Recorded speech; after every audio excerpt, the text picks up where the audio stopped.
Hello students, welcome to the D Chemistry classes. I am Deependra Kumar and today I am going to discuss metal and non-metals. सबसे पहले हम metals discuss करेंगे। देखिए एक चीज़ आपको clear कर दें कि मेटल और नॉन मेटल में डिफरेंस जो आप करते हैं वो physical properties and chemical properties के बेसिस पर करते हैं। तो यहाँ पर हम सबसे पहले फिजिकल प्रॉपर्टी डिस्कस करेंगे मेटल की, देन उसके बाद में फिर नॉन मेटल की। तो यहाँ पे देख सकते हैं जो पहला फिजिकल प्रॉपर्टी है मेटल का, metals are in pure state have a shiny surface. ठीक है, मेटल जो भी होते हैं उनका एक शाइनी सरफेस होता है और ये जो इनका नेचर है इसे हम मेटेलिक लस्टर बोलते हैं। इस प्रॉपर्टी को मेटेलिक लस्टर बोलते हैं, मेटेलिक शाइन। ठीक है, अब इसका ऑब्जर्वेशन हम कैसे करते हैं ये भी देख लेते हैं। अगर हम कुछ सैम्पल्स ले लें, जैसे यहाँ पे लिखा है take a sample of iron, copper, aluminium, magnesium. ठीक है, ये आपके मेटल्स हैं, इनका सैंपल ले लें और उसको ऑब्ज़र्व करें उसके सरफेस को, तो आपको दिखेगा कि वहाँ पर सरफेस उतना शाइनी नहीं है। ठीक है, इनिशियली जब आप उसका सैंपल कलेक्ट करेंगे तो उसमें आपको सरफेस थोड़ा सा डल दिखेगा, थोड़ा सा धुंधला दिखेगा, इतना क्लियर या शाइनी नहीं होता है। बट जब उसको हम क्लीन कर देते हैं सरफेस को किसी सैंड से या फिर किसी भी काफ़ी रफ सरफेस से, तो वो शाइनी हो जाता है। ठीक है, तो यहाँ पर ये जो नेचर है, ये जो प्रॉपर्टी है मेटल्स की, इसे हम मेटेलिक लस्टर बोलते हैं। ध्यान रखिएगा, एक छोटा सा नोट भी आप साथ में इसको लर्न रखिएगा। डल अपीयरेंस जो होता है सरफेस का, वो जो मेटल्स होते हैं उन पर ऑक्साइड लेयर बनने की वजह से होता है। देख सकते हैं यहाँ पे जो हमने एग्जांपल आपको दिखाए हैं, आयरन, कॉपर, एल्युमिनियम, मैग्नीशियम, इनका सरफेस इनिशियली जब सैंपल को कलेक्ट किया जाता है तो डल होता है, धुंधला होता है। उसका रीज़न क्या है? उसका रीज़न ये है कि जो भी आपके मेटल हैं इसमें, इनके आउटर सरफेस पर एक ऑक्साइड लेयर होती है, मेटल ऑक्साइड लेयर बनती है, जिसकी वजह से ये डल होते हैं। अब जो मेटल ऑक्साइड की लेयर बनती है वो कौन कौन सी होती है देख लीजिए यहाँ पे। आयरन जो होता है Fe फॉर्म्स Fe2O3, यानी कि आयरन ऑक्साइड बनाता है। ठीक है, Fe2O3 इसका फॉर्मूला है। कॉपर जो ऑक्साइड बनाता है वो Cu2O बनाता है और मैग्नीशियम बनाता है MgO। एल्युमिनियम का ऑक्साइड Al2O3 बनता है। ये सारे ऑक्साइड जो हैं आपके वो आउटर सरफेस से बनते हैं, जिसकी वजह से इनका जो कलर है शाइनी नहीं होता है, थोड़ा सा डल होता है, धुंधला होता है। एक चीज़ और आपको बता दें कि जो मेटल्स होते हैं, अभी आपने ऊपर यहाँ पे एक प्रॉपर्टी स्टडी की है, मेटेलिक लस्टर। तो मेटेलिक लस्टर जरूरी नहीं है कि सारे मेटल्स में ही मेटेलिक लस्टर होता हो, कुछ आपके नॉन मेटल भी हैं उनमें भी लस्टर होता है, शाइनी होता है, शाइनिश होती है। तो देख सकते हैं यहाँ पे कुछ एक्सेप्शन है आपके सामने, आयोडीन, रुबीडियम, इरेडियम। ये आपके कुछ ऐसे मेटल्स हैं, सॉरी नॉन मेटल्स हैं, जिनमें क्या होता है, ये आपका लस्टर होता है। आयोडीन आपका नॉन मेटल है। ठीक है, ध्यान रखिएगा, ये आपके नॉन मेटल्स हैं जो कि आपके शाइनी होते हैं।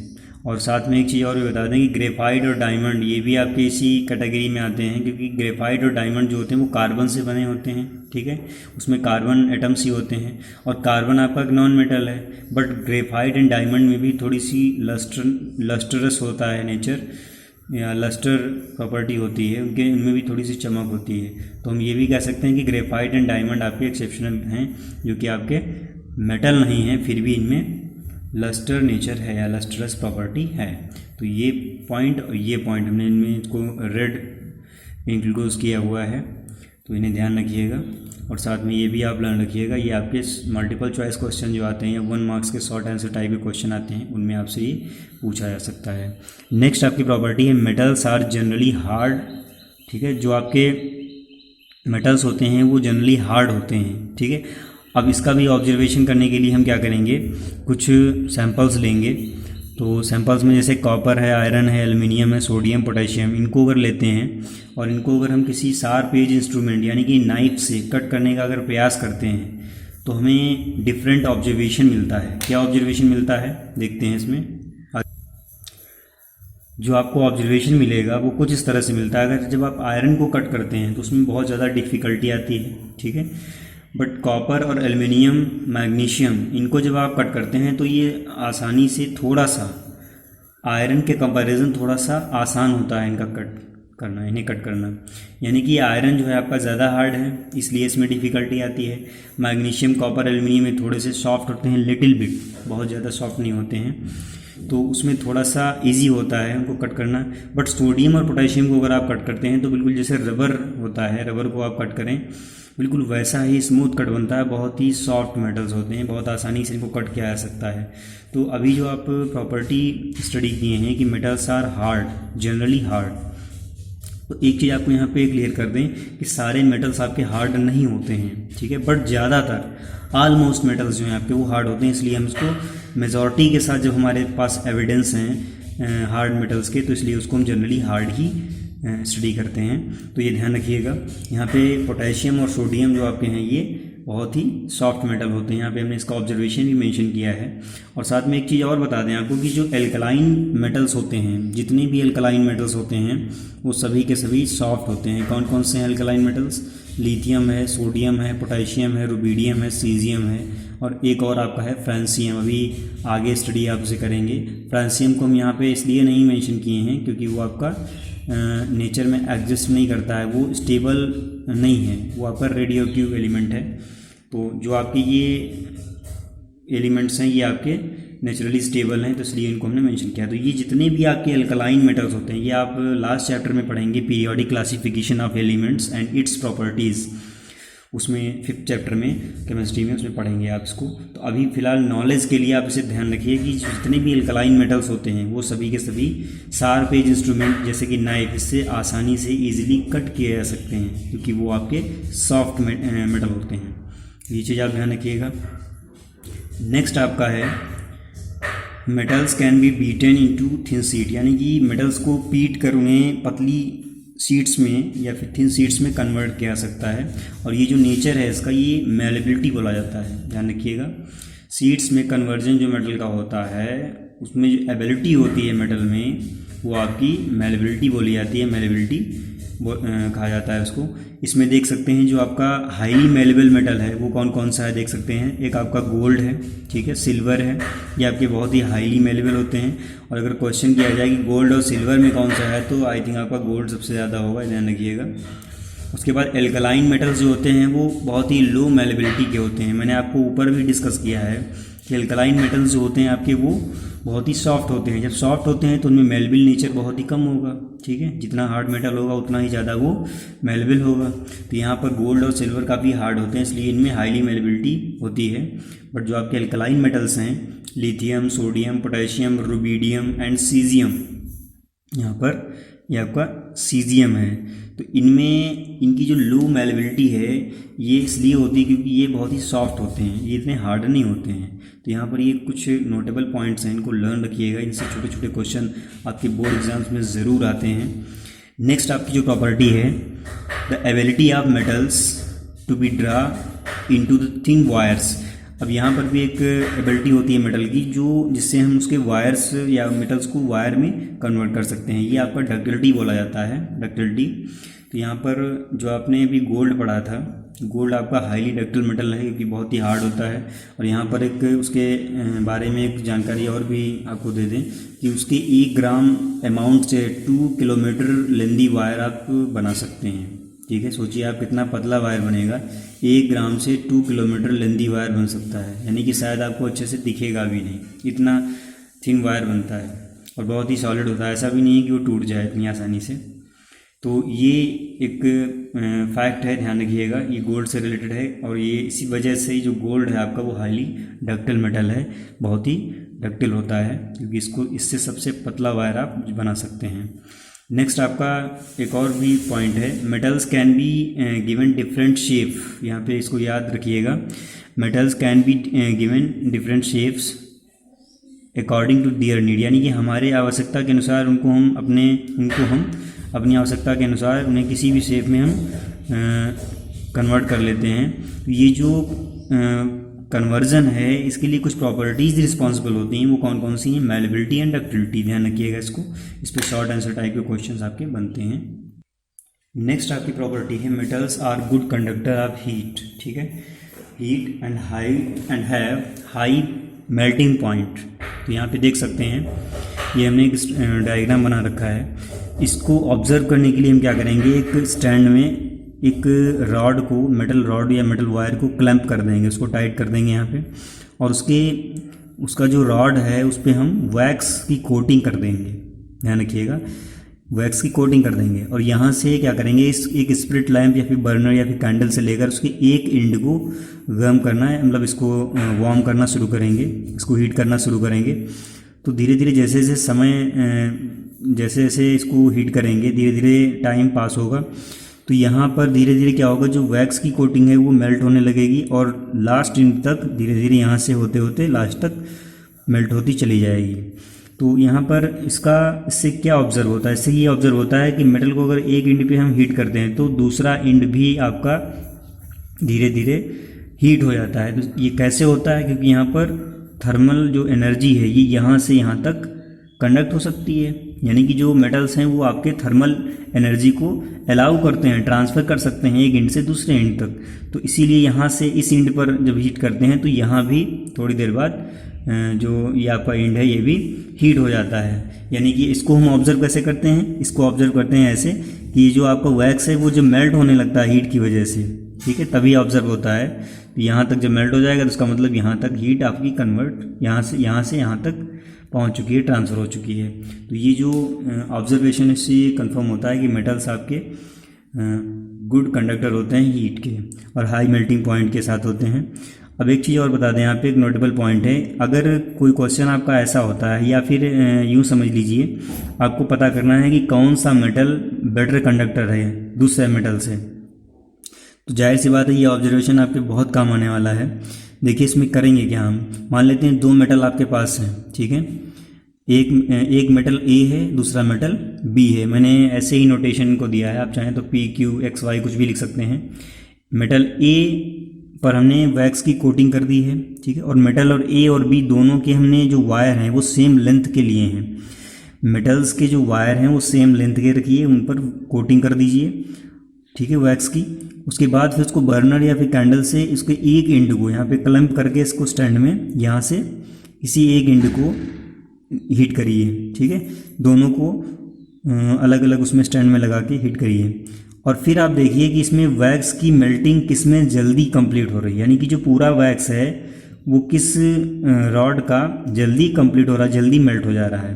तो जिस रॉड में जल्दी मेल्ट हो जाएगा, जिसमें मेल्टिंग जो वैक्स की मेल्टिंग है वो कम टाइम कंसीड कर रही है, कम टाइम ले रही है, तो वो आपका ज़्यादा अच्छा कंडक्टर होगा, ठीक है। क्यों होगा, क्योंकि वहाँ पर हीट जल्दी ट्रांसफ़र हो रही होगी, गुड कंडक्टर है तो इसलिए हीट जल्दी ट्रांसफ़र होगी, तो जल्दी से आपका मेल्ट जो आपका वैक्स है वो पूरा मेल्ट हो जाएगा। तो यहाँ पर हमने एक एग्जांपल लिया है, metal A 20 minute takes melting of wax coated on the same length, ठीक है, और जो आपका बी है वो 16 मिनट लेता है melting of wax coating on the same length.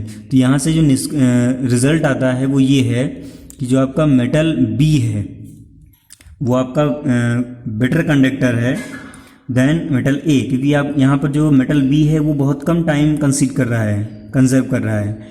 यहाँ पर सबसे कम टाइम ले रहा है बी मेटल, इस पर जो वैक्स लगा है उसकी मेल्टिंग में, और ये जो मेटल ए है वो 20 मिनट ले रहा है। तो जो ज़्यादा टाइम ले रहा है मेल्ट होने में वायर मेटल, वो आपका इतना अच्छा कंडक्टर नहीं है, क्योंकि वो हीट नहीं ट्रांसफ़र कर पा रहा है, इसीलिए उसका वैक्स मेल्ट नहीं हो रहा है। तो आई थिंक ये ऑब्जर्वेशन आपके बहुत काम आएगा। इसमें छोटे छोटे बहुत सारे क्वेश्चन बनते हैं, मैंने यहाँ पर एक एग्जांपल देके आपको समझाने का प्रयास किया है और आई थिंक आप अच्छे से समझ गए होंगे।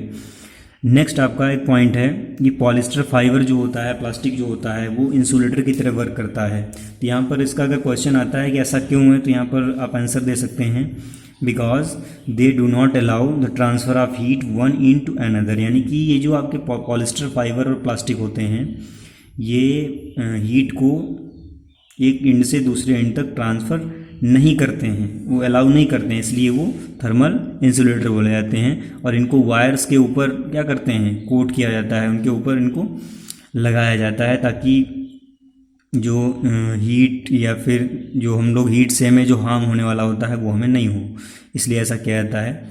और नेक्स्ट आपका है good thermal conductivity, malleability, light weight and high melting point. ये देखिए इतनी जो प्रॉपर्टीज़ हैं मेटल के, thermal conductivity, malleability, light weight and high melting point, ये सारे जो होते हैं ये एल्युमिनियम के जो प्रॉपर्टीज़ हैं वो रिस्पॉन्सिबल होते हैं कुकिंग यूटेंसिल्स के लिए, यानी कि जो खाना पकाने वाले बर्तन बनाए जाते हैं उनमें एल्युमिनियम के ही क्यों बनाए जाते हैं। तो एल्युमिनियम के क्यों बनाए जाते हैं, क्योंकि उसमें थर्मल कंडक्टिविटी अच्छी होती है, वो मेलेबिलिटी इनमें अच्छी होती है, लाइट वेट होता है एंड हाई मेल्टिंग पॉइंट होता है। तो ये प्रॉपर्टीज़ आप लर्न रखिएगा, ये आपको मल्टीपल चॉइस में या फिर शॉर्ट आंसर टाइप के क्वेश्चंस में मिल सकती हैं, तो उनको अच्छे से लर्न रखिएगा। जितने भी नोटेबल पॉइंट्स हम देते हैं आपको, उनको एक बार दिमाग में ज़रूर रखिए ताकि उनसे आए हुए क्वेश्चन आपसे आसानी से हो जाएं।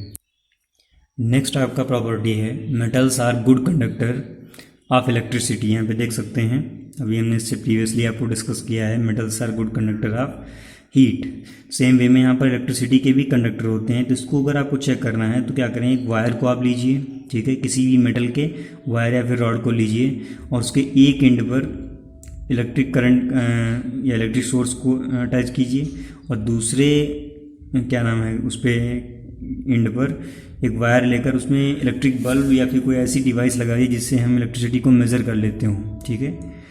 उसको लगाएंगे तो जैसे ही इसको कनेक्ट करेंगे तो उसमें थोड़ा सा क्या होगा, चेंज आएगा, ठीक है। जो उसका पॉइंटर होता है डिवाइस का वो क्या करेगा, वो मूव करेगा, और अगर इलेक्ट्रिक बल्ब होगा तो वो आपका जलने लगेगा। तो इससे ये प्रूव हो जाता है कि मेटल्स आपके कंडक्टर होते हैं इलेक्ट्रिसिटी के। अब देखिए यहाँ पर क्यों होते हैं ये भी आपको बता दें, क्योंकि ये इलेक्ट्रॉन्स को एक जगह से दूसरी जगह ट्रांसफ़र करने के लिए अलाउंस देते हैं, यानी कि ऑर्डर देते हैं। यहाँ पे लिखा भी है because metals allows the transfer of electron, यानी कि ट्रांसफ़र ऑफ इलेक्ट्रॉन को अलाउ करते हैं, इसलिए मेटल्स जो होते हैं वो आपके गुड कंडक्टर ऑफ इलेक्ट्रिसिटी होते हैं। इसमें एक नोटेबल पॉइंट है कि सिल्वर जो होता है वो आपका बेस्ट कंडक्टर होता है इलेक्ट्रिसिटी का, क्योंकि ये बहुत अच्छे से इलेक्ट्रॉन्स को ट्रांसफ़र करने में एबल होता है, सक्षम होता है। अब कुछ आपके ऐसे मेटल हैं जो बहुत ही पुअर कंडक्टर होते हैं। आपने कभी नहीं सोचा होगा कि यही हमेशा पढ़ते आए हैं कि metals are good conductor, but not all metals are good conductor, ठीक है। Some metals are poor conductor. तो जो पुअर कंडक्टर है उसमें देख सकते हैं आपके जो बहुत ही लाइट मेटल्स हैं, कुछ आपके इसमें हैवी मेटल्स भी हैं, लिथियम है, और इनके मेटल्स के नेम के आगे जो ब्रैकेट में हमने मेंशन किए हैं इनकी एटॉमिक सिंबल हैं, तो इन्हें भी आप लर्न कर रखिएगा ताकि हायर एजुकेशंस में आपको, नेक्स्ट हायर क्लासेस में आपको थोड़ा सा हेल्प मिले। देखिए लिथियम जो है Li इसका होता है, टंगस्टन W इसको लिखते हैं, बिस्मथ को Bi से लिखते हैं, गैलियम को Ga से लिखते हैं, इंडियम को In, लेड को Pb, mercury Hg, thallium Tl, tin Sn। ये जितने भी आपके मेटल हैं ये पुअर कंडक्टर होते हैं इलेक्ट्रिसिटी के, क्योंकि इसमें इलेक्ट्रॉन की कंडक्टिविटी या ट्रांसफ़र ऑफ इलेक्ट्रॉन इतना अच्छा नहीं होता है। तो ये चीज़ आप ध्यान रखिएगा। नेक्स्ट प्रॉपर्टी है metals that produce sound on striking. जब उन पर हैमर किया जाता है, स्ट्रिक किया जाता है, तो उसका जो सरफेस होता है वो एक साउंड जनरेट करता है। इसे हम, इस प्रॉपर्टी को सोनैरिटी बोलते हैं, ठीक है। और ये जो मेटल्स होते हैं इन्हें सोनरस बोला जाता है। तो यहाँ पर भी कुछ पॉइंट्स हमने दे रखे हैं, जैसे आपका है liquid metals are non sonorous. तो इसमें जो लिक्विड मेटल्स हैं आपको कुछ पहले से पता होंगे, कुछ आपको नहीं पता हैं, तो अभी पता आपको चल जाएंगे। देखते हैं यहाँ पे पहला जो नॉन लिक्विड मेटल है वो आपका मरकरी है, ये सभी पहले से ही जानते हैं। Hg से इसको डिनोट किया जाता है। रुबीडियम है Rb, सीजियम है Cs एंड फ्रांसियम है Fr। देखिए सीजियम आपका नेचुरली स्टेबल है, ये आपका रेडियो एक्टिव होता है, ध्यान रखिएगा। फ्रांसियम, ठीक है। तो ये जितने भी आपके हैं ये लिक्विड मेटल्स हैं और ये सब के सब आपके नॉन सोनरस हैं, इनमें कोई साउंड नहीं आपको मिलेगा। उसके बाद में एक क्वेश्चन ये भी आ सकता है कि हाईली सोनरस मेटल कौन सा हो सकता है, तो ये आपका सिल्वर होता है, ठीक है, क्योंकि सिल्वर में थोड़ी सी इलास्टिक नेचर होती है, इलास्टिसिटी होती है। जब उसको हम स्ट्रक करते हैं तो वो बिल्कुल एक्चुअल साउंड प्रोड्यूस करता है। उसमें कोई भी जो साउंड जो एनर्जी हम उसमें लगाते हैं स्ट्रिक करने में, वो उसमें बहुत कम लॉस होता है, उसका पूरा कन्वर्जन होता है, अप्रॉक्सीमेटली कम्प्लीटली कन्वर्ट होता है साउंड एनर्जी में। तो यहाँ पर इसीलिए इसको लिखा गया प्रोड्यूस वेरी एक्चुअल साउंड। जो भी आप उस पर स्ट्रिक करते हैं उसका एक्चुअल साउंड वो निकालता है। दैट्स मीन आपका सिल्वर जो है वो मोस्ट सोनरस मेटल है, ध्यान रखिएगा। नेक्स्ट आपकी प्रॉपर्टी है मेटल्स फॉर्म कैटायंस।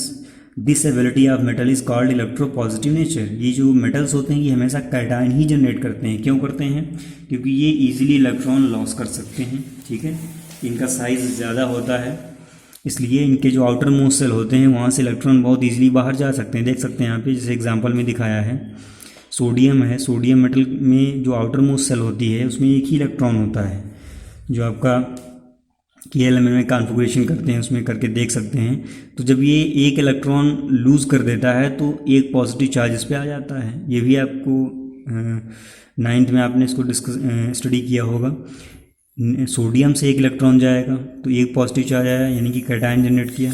कैल्शियम के 2 होते हैं, ठीक है, आउटर मोस्ट सेल में, तो दोनों इलेक्ट्रॉन जब बाहर जाएंगे तो 2 पॉजिटिव चार्ज आएंगे।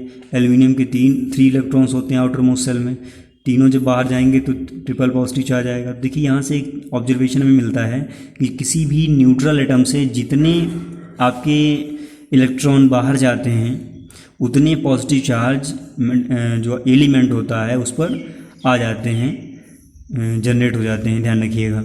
और यहाँ पर एक नोटेबल पॉइंट ये है कि सीजियम जो है आपका वो मोस्ट इलेक्ट्रोनेगेटिव एलिमेंट है, ठीक है। सीजियम एक ऐसा मेटल है जो आपका नॉन रेडियो एक्टिव है, ये भी आप ध्यान रखिएगा, ठीक है। एंड फ्रांसियम जो है वो आपका ऐसा मोस्ट इलेक्ट्रोपॉजिटिव मेटल है जो कि रेडियो एक्टिव है। तो अभी देखिए दोनों में अगर क्वेश्चन किया जाए दोनों में ज़्यादा कौन है, तो दोनों में ज़्यादा आपका फ्रांसियम है, ठीक है, क्योंकि फ्रांसियम का जो एटॉमिक साइज़ है वो बहुत ज़्यादा होता है सीजियम से। बट अगर ये पूछा जाए कि नॉन रेडियो एक्टिव या फिर नेचुरली स्टेबल, ठीक है, नेचुरली स्टेबल मेटल कौन सा है जो ज़्यादा इलेक्ट्रोपॉजिटिव है, वह बहुत अच्छा है, तो वो सीजियम है। और नेचुरली अनस्टेबल जो है, ये अनस्टेबल होता है, ये रेडियो एक्टिव होता है। तो अगर पूछा जाता है कि नेचुरली अनस्टेबल मेटल कौन सा है जो मोस्ट इलेक्ट्रोपॉजिटिव नेचर का है, तो आपका फ्रांसियम हो जाएगा। तो ये आपका अभी तक जो भी फिजिकल प्रॉपर्टी आपने पढ़ी है मेटल्स का था। और नेक्स्ट वीडियो में हम नॉन मेटल और भी जो बाकी की चीज़ें हैं उनको डिस्कस करेंगे। अभी आपको लास्ट में वर्कशीट मिलेगी और आपको एक चीज़ क्लियर कर दें कि वर्कशीट में 2 पेजेज़ हैं, तो प्लीज़ उसमें दोनों पेजेस को अच्छे से वॉच करें। कहीं ऐसा ना हो कि आप एक पेज वॉच करने के बाद में वीडियो को क्लोज़ कर दें। 2 पेजेस हैं, ठीक है। आई थिंक उसमें 11 या 12 क्वेश्चन भी हैं, उनको आपको करना है। और वीडियो अगर अच्छा लगे तो लाइक एंड शेयर करिए अपने फ्रेंड्स के साथ भी। और अगर चैनल अभी तक नहीं सब्सक्राइब किया है तो प्लीज़ यूट्यूब चैनल को सब्सक्राइब करें और सामने का बेल आइकन प्रेस करें ताकि जो हमारा नया वीडियो है उसका नोटिफिकेशन आप तक ज़रूर पहुँचे।